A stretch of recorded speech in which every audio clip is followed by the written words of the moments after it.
ജനലിലെറിഞ്ഞ് കുളിക്കും, അതേപോലെ ഒളിഞ്ഞു നോക്കും കുളിച്ച്. അതാ പറയാൻ പറ്റുമല്ലോ. നെല്ലിന്റെ അടുത്ത് ജനലിലെറിഞ്ഞ് കുളിക്കും, അതേപോലെ ഒളിഞ്ഞു നോക്കും കുളിച്ച്.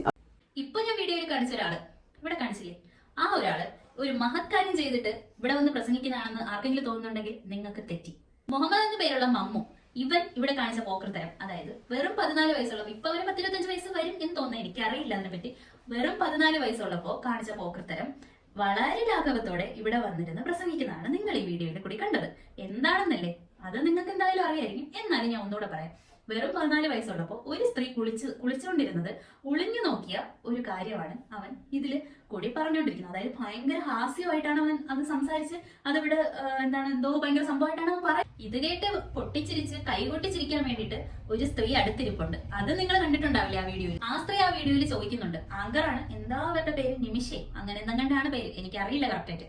അതായത് അവൻ ഇത് പറയുമ്പോ അവര് ചോദിക്കുന്നുണ്ട്, ഓടിളക്കിയാണോ നീ നോക്കിയത്, അതേ എന്താണ് കൗതുകമാണോ ആകാംക്ഷയാണോ എന്ന്.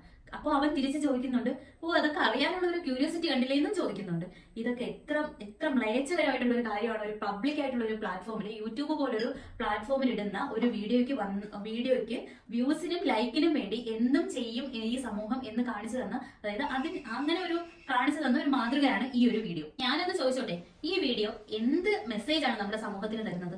നമ്മുടെ കുട്ടികൾ മുതൽ മുതിർന്ന വലിയ ആൾക്കാർ വരെ കാണുന്ന ഒരു പ്ലാറ്റ്ഫോം, അതിന് എന്ത് മെസ്സേജാണ് ഈ വീഡിയോ തരുന്നത്? ഒരു ലൈക്കിനും അല്ലെങ്കിൽ ഒരു ഷെയറിനും അല്ലെങ്കിൽ ഒരു കുറച്ച് സബ്സ്ക്രൈബേഴ്സ് കൂടാൻ എന്തും വിളിച്ച് പറയാം എന്നുള്ളൊരു തോന്നലാണ് ഇന്റർവ്യൂ എടുക്കുന്ന ആൾക്കാർക്കുള്ളത്. ഒരു ഇന്റർവ്യൂ എന്ന് പറയുമ്പോൾ നമ്മൾ എന്താണ് ഉദ്ദേശിക്കുന്നത്? അതായത് സമൂഹത്തിന്റെ താഴ്ത്തട്ടിൽ നിന്ന് രക്ഷപ്പെട്ടു വന്ന ഒരാൾക്ക് അല്ലെങ്കിൽ വേറെ എന്തെങ്കിലും മഹത്തരമായിട്ടുള്ള ചെയ്തിട്ടുള്ള ആൾക്കാരെ പിടിച്ചിരുത്തി ഇന്റർവ്യൂ ചെയ്ത് അവരുടെ എക്സ്പീരിയൻസ് ചോദിക്കുന്നതാണ് ഇന്റർവ്യൂ എന്ന് പറയുന്ന സംഭവം. അങ്ങനെയാണ് ഞാനൊക്കെ ചെറുതിലേ കേട്ടിട്ടുള്ളത്. അതായത് മമ്മൂട്ടി, മോഹൻലാൽ അല്ലെങ്കിൽ വേറെ എന്തെങ്കിലും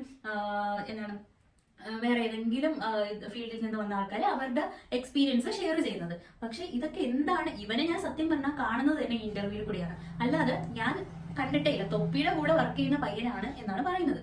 ഞാൻ അവനെയൊക്കെ പിടിച്ചിരുത്തി ഇന്റർവ്യൂ ചെയ്യാനും മാത്രം ഇവനൊക്കെ ആരാണ്? അതായത് ഇത്തിരി വ്യൂസ് കിട്ടി ഒന്ന് ഫേമസ് ആയി കഴിഞ്ഞാൽ ഇക്കാലത്ത് പോയി ഒരു ഇന്റർവ്യൂ കൊടുക്കാം എന്നുള്ളൊരു തോന്നലാണ് മൊത്തത്തിലുള്ള എല്ലാവർക്കും. ഇവര് ശരിക്കും നമ്മുടെ സമൂഹത്തിന് അല്ലെങ്കിൽ നമ്മുടെ കുട്ടികൾക്ക് അല്ലെങ്കിൽ നമ്മുടെ ഈ ജനറേഷന്, സൊസൈറ്റിക്ക് എന്ത് മെസ്സേജാണ് ഈ വീഡിയോയിൽ നിന്ന് ഉദ്ദേശിക്കുന്നത്? അതായത് ഞാൻ നേരത്തെ പറഞ്ഞതുപോലെ കുളിസീൻ പിടിച്ച കഥയാണ്. അതായത് നമ്മുടെ കുട്ടികൾ, വളർന്നു വരുന്ന നമ്മുടെ കുട്ടികൾ ഇത് കണ്ട് അവര് പോയി കുളിസീൻ പിടിക്കണോ അല്ലെങ്കിൽ അവര് വേറെ എന്തെങ്കിലും ചെയ്യണോ? അതായത് ഇതുപോലുള്ള കാര്യങ്ങൾ എന്തെങ്കിലും ചെയ്യണോ? അതാണ് ഉദ്ദേശിച്ചത്. വെറൈറ്റി മീഡിയയിൽ വന്ന ഒരു ഇന്റർവ്യൂ ആണ് ഞാൻ ഈ പറയുന്നത്.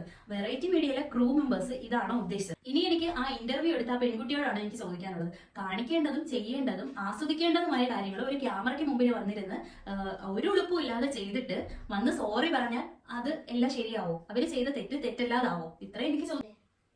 ഇനി ഞാൻ വേറൊരു വീഡിയോ കാണിക്കാവേ, അത് ഞാൻ ഇവിടെ കാണിക്കാം. അത് നിങ്ങളൊന്ന് കണ്ടു നോക്കേ.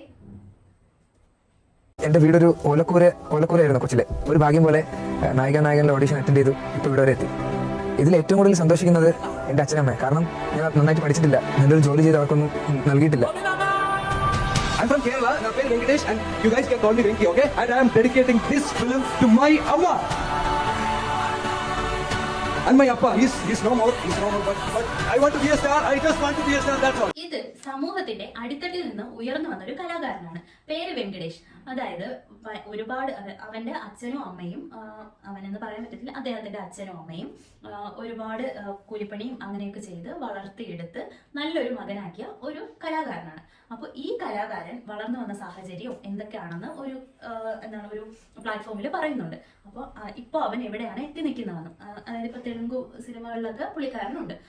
അങ്ങനെയുള്ള ചില ആൾക്കാർ നമ്മുടെ സമൂഹത്തിനുണ്ട്, ചിലയല്ല ഒരു 50% ആൾക്കാർ നമ്മുടെ സമൂഹത്തിനുണ്ട്. അപ്പൊ അങ്ങനെയൊക്കെ ഉള്ള ആൾക്കാരെ വെച്ചിട്ടല്ലേ ഇന്റർവ്യൂ ചെയ്യേണ്ടത്, അല്ലാതെ എന്തൊക്കെയോ കാണിച്ച് എങ്ങനെയൊക്കെയോ വൈറലായി എന്ന് വെച്ചിട്ട് അവരെ പിടിച്ച് വെച്ചിട്ട് ഇന്റർവ്യൂ ചെയ്താൽ ഇങ്ങനെയൊക്കെ ഇരിക്കും. അപ്പൊ ഇനിയെങ്കിലും നമ്മുടെ മക്കൾക്ക് കാണിച്ചു കൊടുക്കാൻ വേണ്ടിയിട്ട് നല്ല നല്ല വീഡിയോസും ഇന്റർവ്യൂസും നമുക്ക് ഇതിൽ കൂടി കിട്ടട്ടെ എന്ന് പ്രാർത്ഥിച്ചുകൊണ്ട് ഞാൻ ഈ വീഡിയോ നിർത്തുന്നു.